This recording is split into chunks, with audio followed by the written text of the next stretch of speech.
They are a people apart, the travelling people, living on the fringes of our society. No one knows where they came from or why they took to the road. Alone, defensive, living off their narrow skills, they have advanced little down the years, falling farther behind as our civilization developed. In the past, few noticed them and fewer cared. There was no one to say that only a minority of travellers lived past 30, or that 10% of their children died before reaching 1 year of age. Let the dead bury the dead, said Christ, and the travellers did so with terrifying monotony.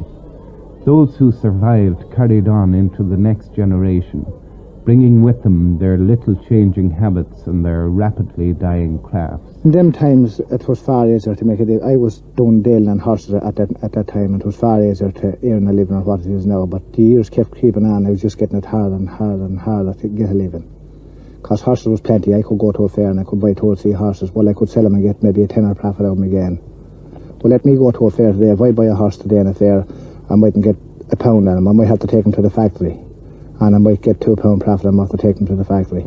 And as the profit in horses declined, the tinsmiths also lost their way of making a living, as plastic and mass production replaced the handmade buckets, pots and pans. And many of the travellers have been forced to find work wherever they can. The work I do, I go from door to door gathering scrap of the pony and car. I'll take old wardrobes, bottles, jam pots, I'll take anything. I'll clear away any rubbish from any house. And I'm able to make a living out of it. I'm gone on now to the 60 mark, close to the 60, and I'm not fit for work, to tell you the truth. But I have a lot of young fellas here that is out every day seeking work and can't get it. Well, I get the best crop here and there, you know. And I get £7.17 a week in the dough. Then the way it goes around, making a bit as well, you know. Well, the way I work in scrap, is plumbers, builders and factories and places like that. Well, I have a contact that I have my customers there that do collect the stuff for me, and I don't sell to anyone, only myself.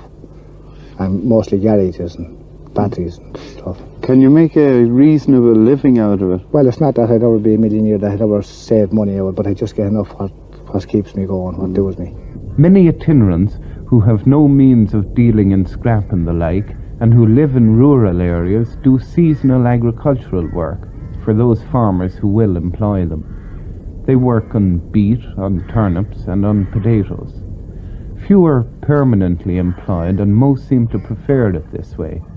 Henry Maxwell is a North County Dublin farmer. How long have you been employing itinerants? I'd say it's 4 years now. I started the first spring they were here. I took them on planting potatoes. How did you find them? Every year they're getting better. They're just the same as anyone else. If you pay them well and treat them decently, they'll work well. Have you had many at any given time? Well, this one family, and I do them piecework. So it means that sometimes 4 turn in, sometimes 6, sometimes 3. Suits themselves, whatever time they turn in and what time they go home. Why do you have them on piecework? As I say, that suits them better, because they're not tied to time. They don't like being tied to time. They can come in at 10 o'clock one morning, 11 the next morning, and they can go home at 4 or go home at 6. And it suits me better, because I don't have to watch them and clock them in and clock them out.